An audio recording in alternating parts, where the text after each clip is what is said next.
मैं रवि कुमार, स्वागत है आपका रेनेशा आईएएस में। जो मुख्य परीक्षा के टॉपिक्स आपको दिए जा रहे हैं, जो पेड टेलीग्राम ग्रुप में प्रदान पहले ही किए जा चुके हैं। समय की कमी रहने के कारण मैं जल्दी नहीं दे पा रहा हूं, लेकिन मेरा प्रयास रहता है कि ज़्यादा से ज़्यादा टॉपिक यूट्यूब पर भी अपलोड कर दिया जाए। तो 3 टॉपिक पहले ही मुख्य परीक्षा के दृष्टि से आपका जो इम्पोर्टेंट थे लगातार मैं दे रहा हूँ। मध्यकालीन भारत का जो वहाँ पर चल रहा है, ये नोट्स आज आपको मिलेंगे और साथ ही क्या क्या प्रश्न मंगोल आक्रमण से बन सकते हैं वह भी मिलेंगे। जिनके परीक्षा बहुत अच्छे नहीं गए हैं 7वीं जेपीएससी में, वे चिंता फिक्र वगैरह करना छोड़ दें, और जो कंफर्म हो चुके हैं कि उनका रिजल्ट नहीं आने जा रहा, वे 11वीं जेपीएससी की तैयारी में लग जाएं। ये हमारा सलाह रहेगा, है ना। इसलिए मैंने बैच शुरू कर दिया है, वहाँ पर तीव्र गति से क्लासेस होंगे। नेक्स्ट वीक से पेपर 1 पेपर 2 दोनों के क्लासेस दिए जा रहे हैं अत्यंत अल्प सेवा शुल्क पर। इसका लाभ उठाइए। अगले साल से हो सकता है कि काफ़ी शुल्क में वृद्धि हो जाए, इसलिए जल्दी से जल्दी आप लोग उस बैच के लिए ज्वाइन कर लीजिए और अपनी रिजल्ट, अपनी सफलता को सुनिश्चित करें। 11वीं जेपीएससी में जो गलती आपने इस बार की है, उन गलतियों को अब नहीं करना है। 5-6 महीना समय भी बचा हुआ है 11th जेपीएससी में, उसका लाभ उठाइए। वेट मत कीजिए वैकेंसी का। यही गलती के चलते बहुत लोगों का स्कोर खराब हो गया, जबकि वो डिजर्व करते थे।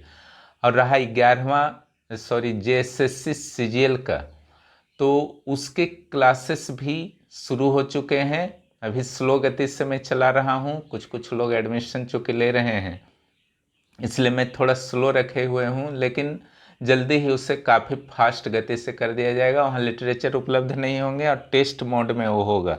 ज़्यादा से ज़्यादा वहाँ टेस्ट लिए जा रहे हैं लिटरेचर को छोड़ करके। बाकी सेक्शन का जो भी जेएसएससी के सिलेबस के अनुसार, मैथ हो, तर्कशक्ति हो, कंप्यूटर हो, झारखंड जीके हो, सामान्य जीके हो, तो उसे भी आप लोग ज्वाइन कर सकते हैं। तो चलिए, और जेपीएससी मेंस के Telegram group, special Telegram group बने ही हुए हैं। किसी भी ग्रुप में आपको ज्वाइन करना है, आप मुझे मैसेज कर दें 9661163344 पर। ओके, चलिए अब हम लोग आज के टॉपिक को देखते हैं। देखिए, आज जो मंगोल आक्रमण है, तो पहले ऑब्जेक्टिव के लिए मैंने कुछ फैक्ट्स दे दिए हैं। उत्तर पूर्वी भारत हिमालय और उसके शाखाओं के कारण सुरक्षित था। नॉर्मल सा बात है। सुरक्षित क्यों था? तो यहाँ पर जो खैबर, गोमल, बोलन इत्यादि दर्रे हैं,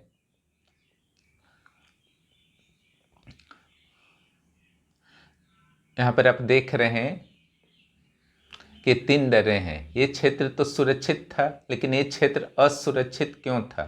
तो प्राचीन काल से इस क्षेत्र से इन्हीं दर्रों के माध्यम से जो है आक्रमण होते रहे हैं, और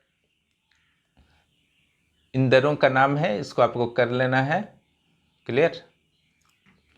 उसके बाद ईरान हो या यूनान हो, शक हो, कुषाण हो, अरब तुर्क के आक्रमण के बाद मंगोलों का भी आक्रमण जो आपको पढ़ना है, इन्हीं दर्रों के माध्यम से भारत में हुआ है।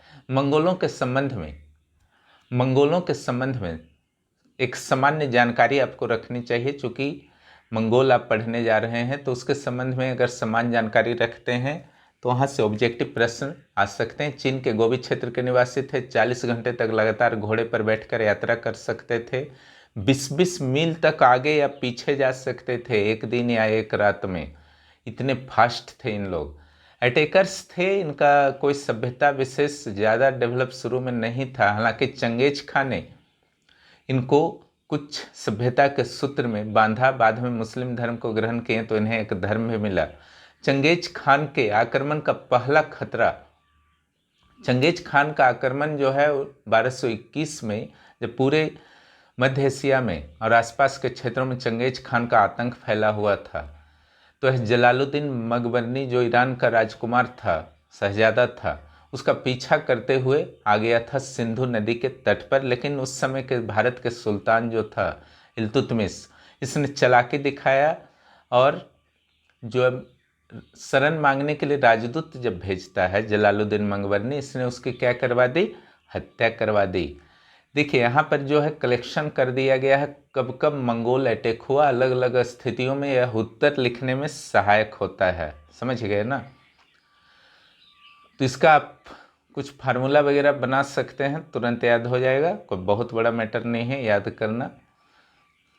गाइडेंस मैटर होता है, याद करना, उत्तर लिखना, ये सब बहुत जल्द हो जाता है। वहीं पर नए नए कैंडिडेट्स जो हैं पहली बार बहुत अच्छा स्कोर किए हैं प्रीलिम्स में, उन लोग कभी मेंस का तैयारी नहीं किए थे, लेकिन सही तरीका से उन्हें गाइडेंस मिल रहा तो वो एक काफ़ी अच्छा उत्तर बहुत कम समय में लिखने लगे हैं। ठीक है, अब मंगोल आक्रमण का मुख्य परीक्षा में क्या पढ़ना है, इन एक नवीन मुसलमान देख लीजिए जो 4000 मुस्लिम थे, गियासुद्दीन तुगलक के द्वारा हरा करके उल्गू खां के नेतृत्व में इन्होंने मुस्लिम धर्म को ग्रहण कर लिया था, उन्हें मंगोलपुरी में बसाया गया, वही हुए नवीन मुस्लिम। भारत में मंगोल आक्रमण और इसके अलग अलग अवस्थाएं आपको पढ़ना है, और मंगोल आक्रमण के प्रभाव को भी आपको पढ़ना है। मंगोल आक्रमण के अलग अलग अवस्थाएं जो थीं, अलगाव की नीति, उदासीनता की नीति, policy of indifference, policy of isolation, policy of struggle, संघर्ष की नीति, 1266 से 1335।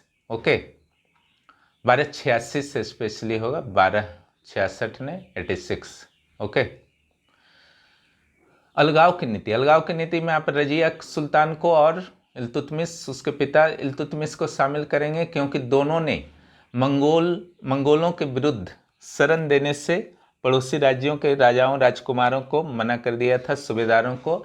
इसका तो अब बात हो ही गया है, इल्तुतमिश ने किसको शरण देने से इनकार किया था, जलालुद्दीन मंगवरनी को, उसका राजदूत का हत्या करवा दिया था।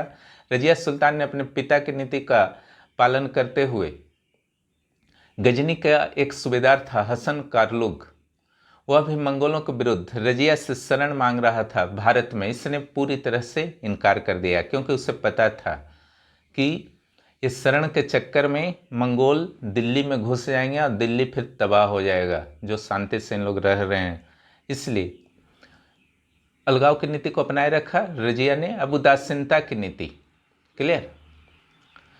तो यहाँ पर अटैक शुरू होता है, हालांकि शक्ति जो थी काफ़ी डाउन हो चुकी थी चंगेज खान के बाद, फिर भी अगर पहला अटैक किसका हुआ, मंगोल का अगर आता है आपका, तो यह तैर बहादुर आपको उत्तर लिखना है, दिमाग में एकदम बैठा लीजिए। और बलबन के समय तमर खां का अटैक हुआ था 1286 में, इसके पुत्र की हत्या कर दी गई थी तमर खां के द्वारा, युद्ध में मारा गया था। ठीक है, मोहम्मद या महमूद 1286 में। और मंगोल आक्रमण के चलते इसने बहुत उपाय किए थे बलबन ने, दो मत नहीं था, लेकिन फिर भी मंगोलों के प्रति इसके दिमाग से डर भय नहीं निकल सका था, इसलिए दिल्ली छोड़कर वह कभी आसपास तक नहीं ज़्यादा जाता था, है ना। और इस चरण के घटनाओं को मैंने अलग से कर दिया है, उस पर चर्चा हो ही गया है। सली बहादुर का एक 1247, नसीरुद्दीन महमूद उस समय सुल्तान था, लाहौर और मुल्तान दोनों को इसने लूट लिया था। देखिए मैप जो है प्रेजेंटेशन का एक तरीका है, इसको आपको प्रदर्शन दिखाना ही होगा, सीखना ही होगा। लाहौर लूटा था, लाहौर को अगर आप दिखा देते हैं लाहौर मुल्तान को, तो देखिए उसका अलग प्रभाव पड़ेगा परीक्षा, इस जगह मुल्तान है, इसका जो है अलग प्रभाव पड़ेगा परीक्षक पर। और सिंपल निबंध टाइप का लिखते जाइएगा, कोई प्रभाव नहीं पड़ेगा, एवरेज मार्किंग मिलेगा। इस समय मंगोलों का नेतृत्व हलाकू खान के हाथ में था। मंगोलों की भारत के संदर्भ में अब राजनीतिक महत्वाकांक्षा भी जागृत होने लगी थी। अब ये भी सोचने लगे थे, क्या सोचने लगे थे, जिस तरीके से पहले गजनवी आया लूटपाट करके चला गया, लेकिन उसके मन में राजनीतिक महत्वाकांक्षा नहीं थी, लेकिन गौरी आया तो उसका भी विशेष शुरू में नहीं था, लेकिन फिर उसके मन में महत्वाकांक्षा जागा, क्योंकि भारतीय परिस्थितियां उसे आकर्षित कर रही थी, लेकिन फिर भी वह खुद नहीं बना, उसने अपने गुलाम कुतुबुद्दीन ऐबक को बना दिया था। उसी तरीके से मंगोलों के मन में भी अब राजनीतिक महत्वाकांक्षा जागने लगी थी, इसलिए वो सीरियसली अब अटैक करने लगे थे कि किसी तरह से हरा करके दिल्ली पर नियंत्रण कर मंगोल राजवंश टाइप का कुछ स्थापना कर लें। लेकिन बलबन और अलाउद्दीन खिलजी जैसे सुल्तान भारत में थे जिनका योगदान रहा कि मंगोलों के आकर, एक जलालुद्दीन खिलजी का भी अच्छा योगदान है, ठीक है। जलालुद्दीन खिलजी, नवीन मुसलमान जो है जलालुद्दीन खिलजी से संबंधित है, लगता है मैंने वहाँ पर गियासुद्दीन तुगलक बोल दिया था, वो जलालुद्दीन खिलजी होगा, वहाँ से सुधार कर लेंगे आप लोग।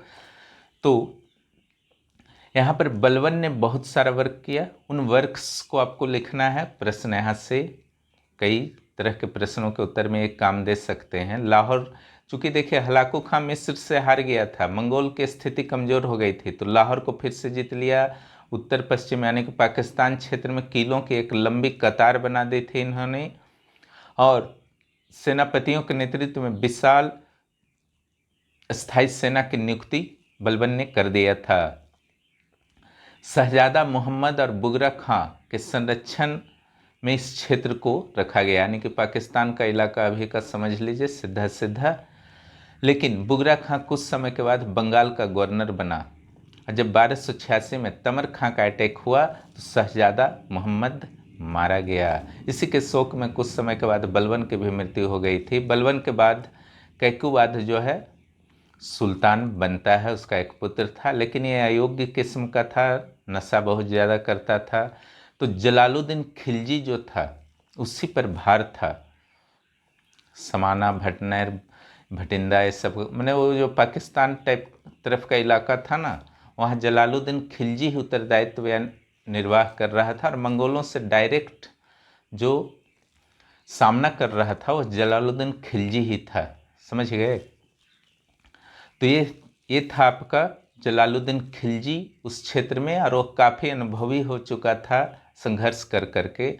और जब खिलजी वंश की स्थापना उसके द्वारा की जाती है, जलालुद्दीन खिलजी के द्वारा, तब भी उसे अटैक का सामना करना पड़ता है। 1292 में अब्दुल्लाह के नेतृत्व में जलालुद्दीन खिलजी पर अटैक होता है, और इसमें जलालुद्दीन खिलजी उन्हें बुरी तरह से पराजित करता है, समझ गए ना। अब 1299, ऐसे तो अटैक बहुत सारे हुए, लेकिन 1299 का कुतलुक ख्वाजा का अटैक और 1303 का तरगी खां का अटैक अलाउद्दीन खिलजी के काल में बड़े अटैक्स में आप शामिल कर सकते हैं। 1292 में जब अब्दुल्ला खान ने जलालुद्दीन खिलजी के काल में अटैक किया था, तो वह स्वयं पंजाब तक पहुंचा और उसे पराजित किया, और उल्गू खां के नेतृत्व में 4000 मंगोलों को पकड़ लिया। मैंने उल्गू खां उन लोगों का नेतृत्व कर रहा था मंगोलों का, और सभी को इस्लाम धर्म स्वीकार करवाया, मंगोलपुरी में बसा दिया। क्लियर। इसे ही नवीन मुसलमान कहा गया, जो मैं शुरू में चर्चा किया था, नवीन मुसलमान क्या है ना।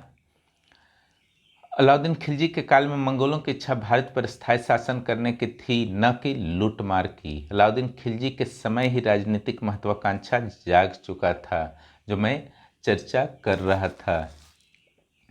देखिए 1297-98 में कादिर खां के नेतृत्व में लाहौर लूटने का प्रयास किया, लेकिन उल्लुग खां जफर खां ने, जो अलाउद्दीन खिलजी के सेनापति थे, उन्होंने उसे पराजित कर दिया। 20,000 मंगोल युद्ध में मारे गए, स्त्री बच्चों को दिल्ली भेजा गया, गुलाम वगैरह बना दिया गया है ना। 1299 साल्दी खां के नेतृत्व में आक्रमण हुआ और मंगोलों की पराजय हुई। क्लियर। 1299 में ही साल्दी खां का बदला लेने के लिए कुतलुक ख्वाजा एक बड़ा आक्रमण हुआ था, है ना। 2 लाख सैनिक थे इसमें भी मंगोलों की हार हुई, लेकिन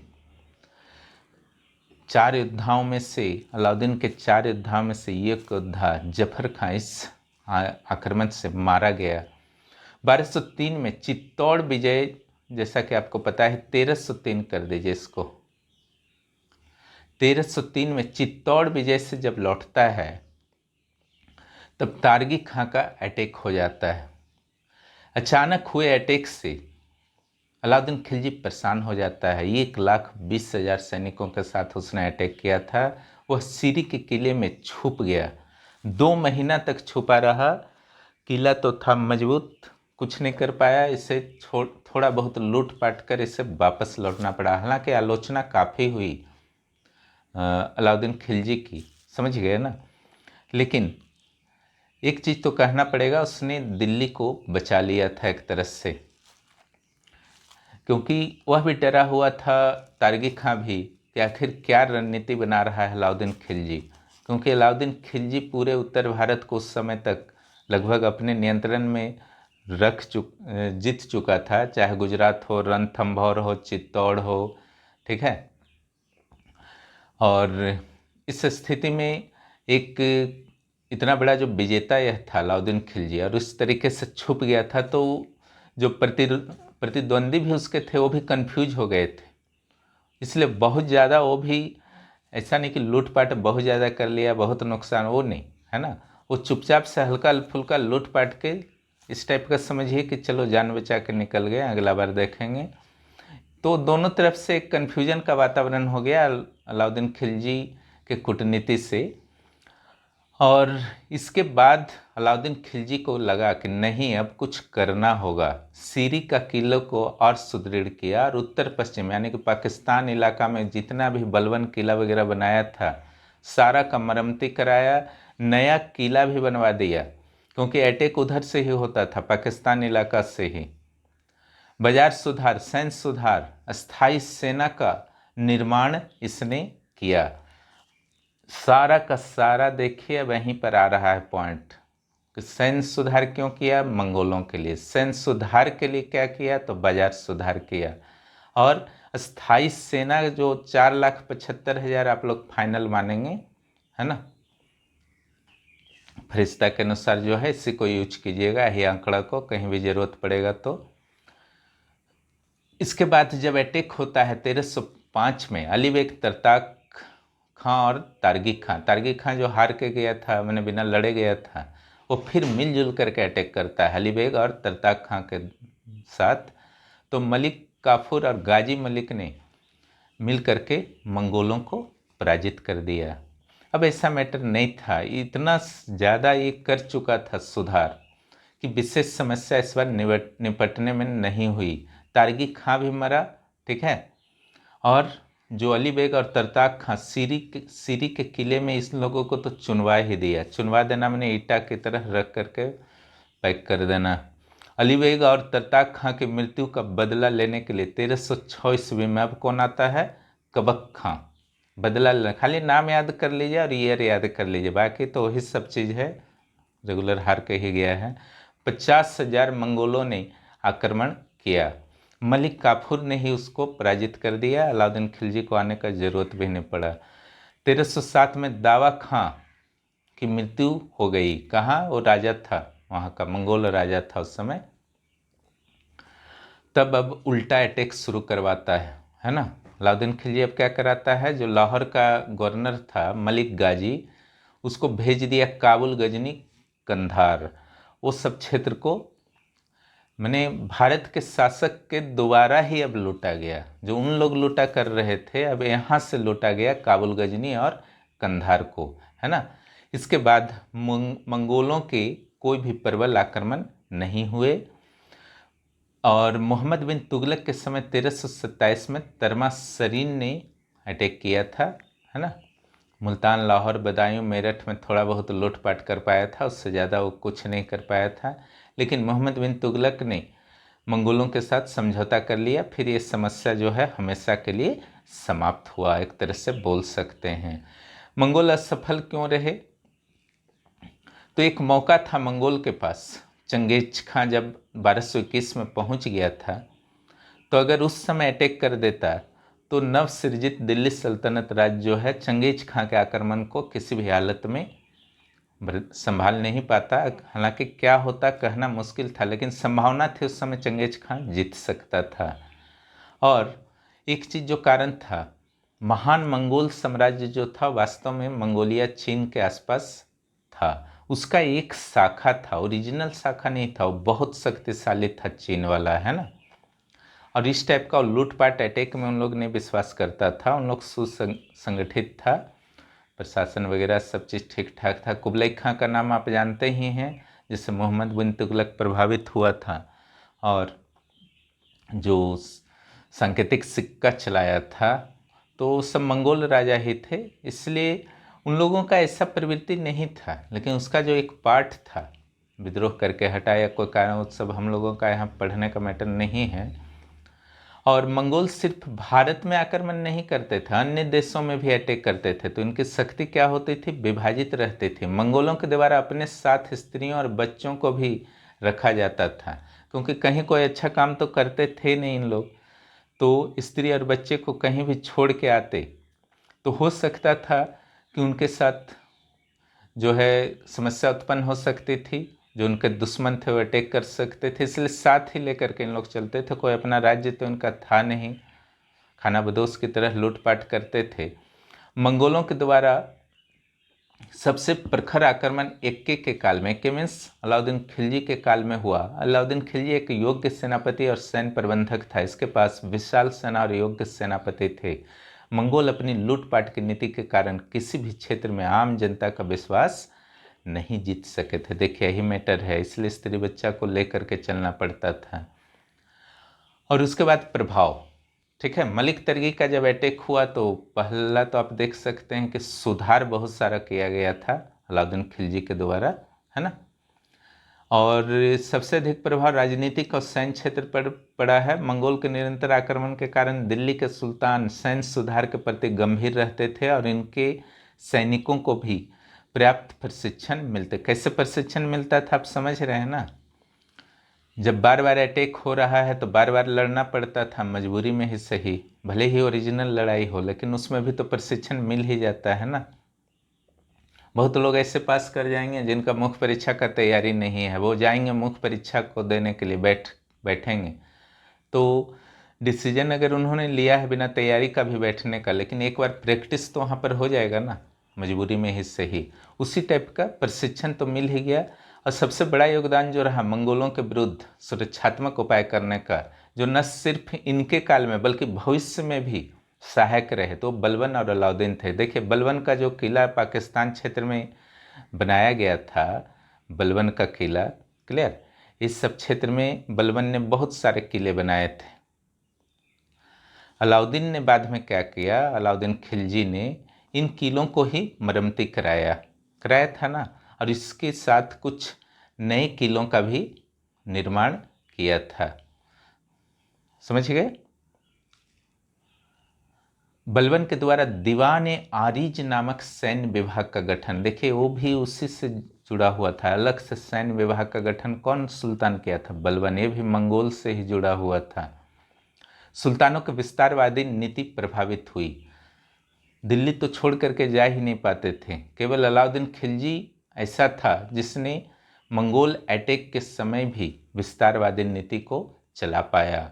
अब बाद में जब मंगोलों का आक्रमण का खतरा खत्म हुआ तो मोहम्मद बिन तुगलक को देखते हैं, साउथ इंडिया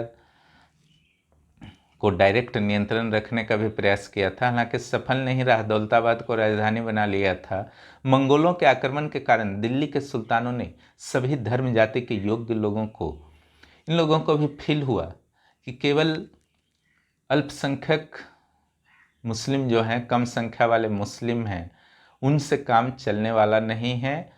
जितने भी लोग हैं अगर उनमें कोई योग्य हैं तो सबको शामिल करना होगा, तभी एक अच्छी सेना का गठन हो सकता है।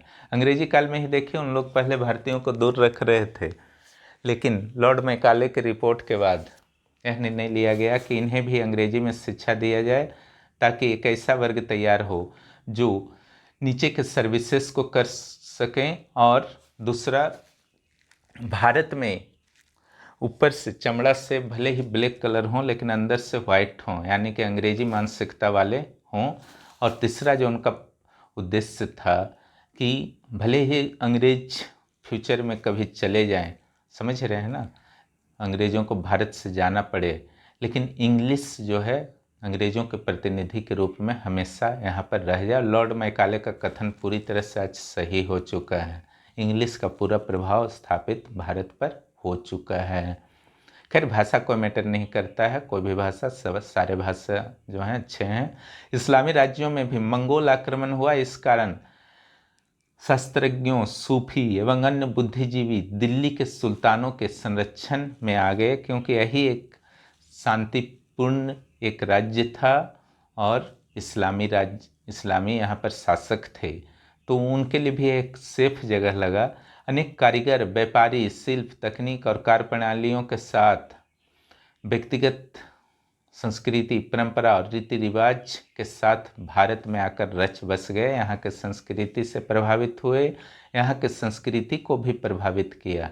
भारतीय सुल्तानों के द्वारा सीमांत क्षेत्र में जातियों जनजातियों पर या तो नियंत्रण रखा गया या उनसे मित्रतापूर्ण संबंध स्थापित किए गए, क्योंकि वो सीमांत क्षेत्र में रहते थे, हमेशा लड़ाई झगड़ा होता था, तो हथियार वगैरह बनाने सीख गए थे, तो उसका लाभ मिला।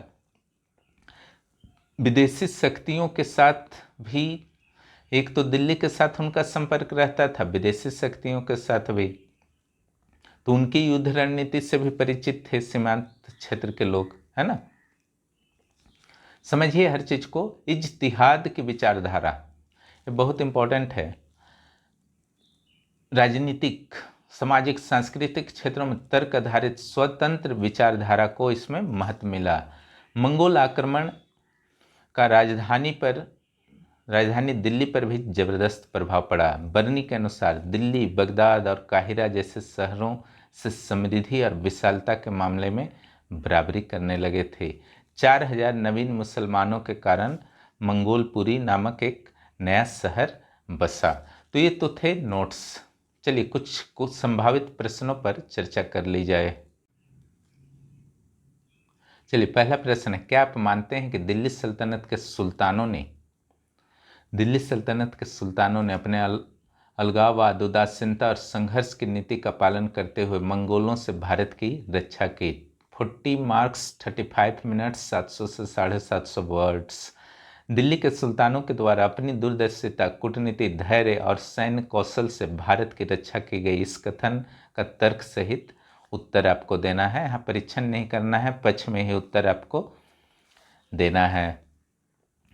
दो प्रश्न इसी तरीके से और हैं। पहले वाले प्रश्न को देख लीजिए। यहाँ भूमिका आपको कैसे लिखने हैं। भूमिका लिखने के हजारों तरीके हैं, सिर्फ ये तरीका नहीं है, प्रैक्टिस से ये अपने आप आएगा।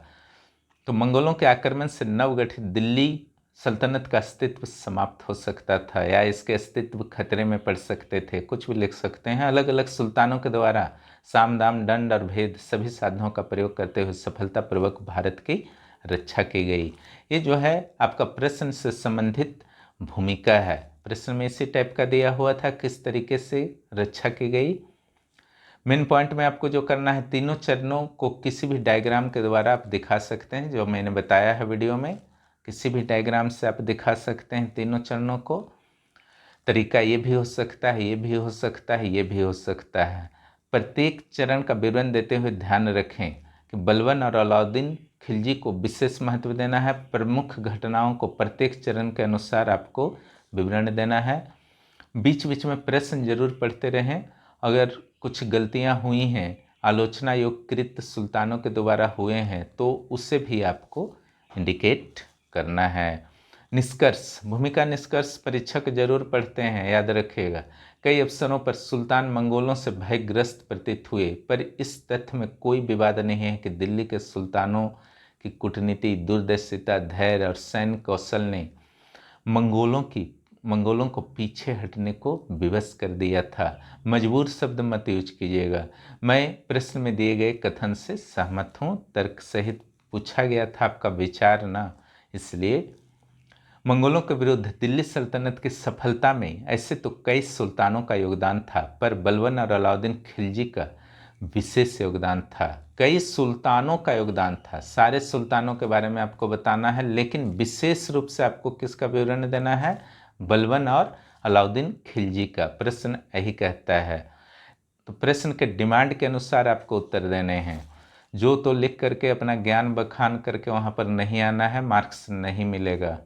जितना भी आप लिख दीजिए। इल्तुतमिश से लेकर के मोहम्मद बिन तुगलक तक सभी सुल्तानों का मंगोलों के विरुद्ध कुछ न कुछ जरूर योगदान रहा। कोई भी तरीका से लिखना है, निष्कर्ष लिखे, प्रश्न से संबंधित होना चाहिए। परंतु बलबन और अलाउद्दीन खिलजी मंगोलों के आक्रमण के बाद जो दूरदर्शिता प्रदर्शित की थी वह प्रशंसनीय है ना। तो मेन पॉइंट में आपको क्या करना है, प्रत्येक चरण का डायग्राम से दिखाना है, किसी भी रूप, डायग्राम के किसी भी रूप से दिखा दीजिए, चरणवार डिटेल देना है आपको। और उसके बाद बलबन और एक्के को छोड़कर, यानी कि अलाउद्दीन खिलजी और बलबन को छोड़कर अन्य सुल्तानों के योगदान को आप एक पक्ष में रखिए, दूसरा बलबन और अलाउद्दीन खिलजी को रखिए। क्लियर। अलाउद्दीन खिलजी और बलबन के योगदान, इसके दूरदर्शी प्रयासों को भी शामिल करें। क्या क्या इसका प्रयास था, जो नोट्स में मैंने लिख दिया है। निष्कर्ष इसका कैसे लिखा जा सकता है, निष्कर्ष को जो है रफ में 3 4 5 बार लिख लीजिए, अगर आपको अभी नया नया है तो। उसके बाद फाइनल इस पर कीजिए, धीरे धीरे एक बार में ही लिखा जाएगा। उपरोक्त विवेचना से स्पष्ट है कि सभी सुल्तानों ने सिर्फ मंगोल आक्रमण का सामना किया, सिर्फ मंगोल आक्रमण का सामना किया, जबकि बलबन और अलाउद्दीन खिलजी ने मंगोल आक्रमण से सबक भी लिया। समझ रहे हैं ना, सीख भी लिया। न सिर्फ वर्तमान खतरे को इन्होंने समझा, बल्कि भविष्य में भी मंगोल आक्रमण विफल रहे इसकी भी व्यवस्था उन्होंने की थी। देखिए, ये सब किसी बुक में नहीं मिलेगा। क्लियर।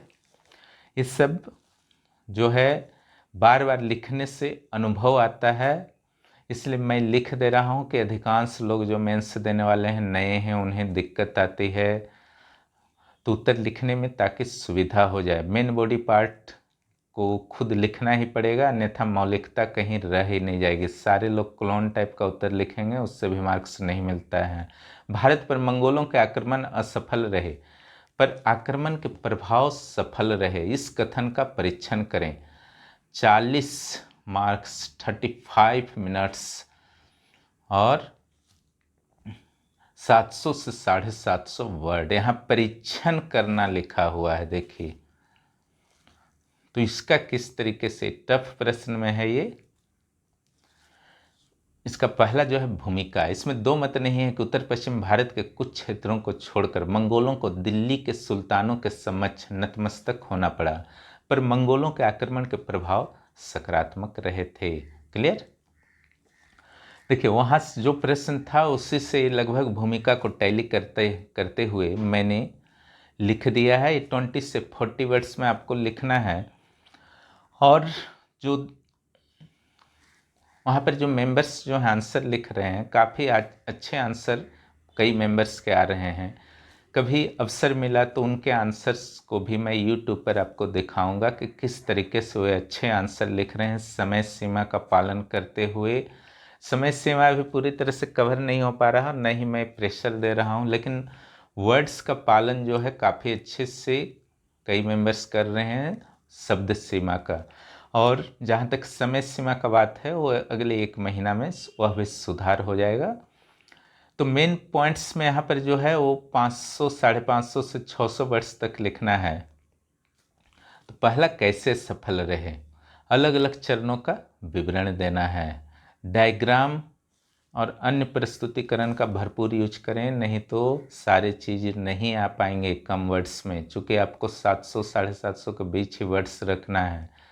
और बीच बीच में अपने लेखन कौशल के माध्यम से परीक्षक को ध्यान दिलाएं कि कोई भी डायग्राम कैसे प्रूफ कर रहा है कि मंगोल सफल नहीं रहे, है ना। प्रश्न के हर पॉइंट को दिमाग में रखना है, उत्तर अपने आप लिखाता चला जाता है। मंगोलों के आक्रमण के प्रभाव को फिर आपको क्या करना है, स्पष्ट करना है ना। और फिर परीक्षण करना है। निष्कर्ष लिखने का कोई ज़रूरत नहीं है जब आप परीक्षण कर रहे हैं तो। मंगोलों के प्रारंभिक उद्देश्य लूटपाट थे, इस उद्देश्य में वे थोड़े बहुत सफल रहे, परंतु बाद में जब मंगोलों के भारत के प्रति राजनीतिक महत्वाकांक्षा जागृत हुई तो उन्होंने खिलजी काल में लगातार आक्रमण किए, पर जेके के यानी कि जलालुद्दीन खिलजी, अलाउद्दीन खिलजी ने, जलालुद्दीन और अलाउद्दीन ने इन्हें या तो पराजित किया था या फिर पीछे हटने को किसी न किसी तरह से विवश कर दिया था। पर यह तथ्य विवाद रहित है कि मंगोलों के आक्रमण का प्रभाव भारत के राजनीति, अर्थव्यवस्था, सुल्तान की नीतियों पर परिलक्षित हुए। इसके अलावा कई नए विचारधाराओं जैसे इज्तिहाद का प्रवेश भारत में हुआ। इस प्रकार मेरे विचार से प्रश्न में प्रदत्त कथन पूरी तरह से सही है। किसी एक पक्ष में आपको जाना ही होगा परीक्षण में। तो ये थे आज मंगोल से संबंधित थोड़े से कुछ ऑब्जेक्टिव्स को चलिए देख लिया जाए।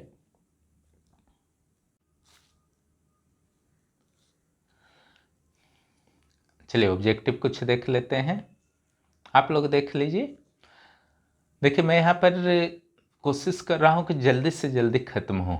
जो सिंपल टॉपिक है उसमें 2-2, 3-3 घंटे क्लास लेकर के मैं कैंडिडेट्स का समय जो है बर्बाद नहीं करना चाहता, क्योंकि इससे अंततः कैंडिडेट को ही नुकसान होगा। समय कम है, कुछ टफ टॉपिक्स है तो उसके टफ सेक्शन का वीडियो मैं बना दूंगा समझाने के लिए, और बाकी परिचर्चा के दौरान, वॉइस कॉन्फ्रेंस के दौरान हो ही जाते हैं।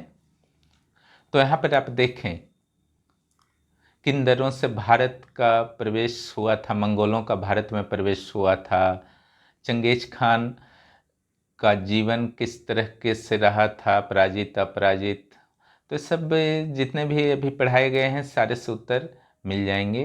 अलाउद्दीन खिलजी के शासन में मंगोलों पर भारत का आक्रमण का क्या उद्देश्य था, कुबक के नेतृत्व में आए कुबक खां मंगोल आक्रमणकारियों के साथ अलाउद्दीन ने कैसा व्यवहार किया, ये सब आपका प्रश्न है। नीचे जो है आपका आंसर है ना, नीचे आंसर है आपका, इसको देख लीजिए। ये आंसर हुआ, एक साथ देख लीजिए इसको, सारे को एक साथ नहीं आ पा रहा। ठीक है, फिर मिलते हैं अगले क्लास में। आप लोग अच्छी तरह से स्टडी करें, जिनके अच्छे मार्क्स हैं बिना तनाव के भरपूर मेहनत करें, और कोई चारा आपके पास नहीं है। जो भी इस चैनल पर नए हैं चैनल को सब्सक्राइब करें और दोस्तों को भी इस चैनल के बारे में ज़रूर बताएं। बहुत बहुत धन्यवाद।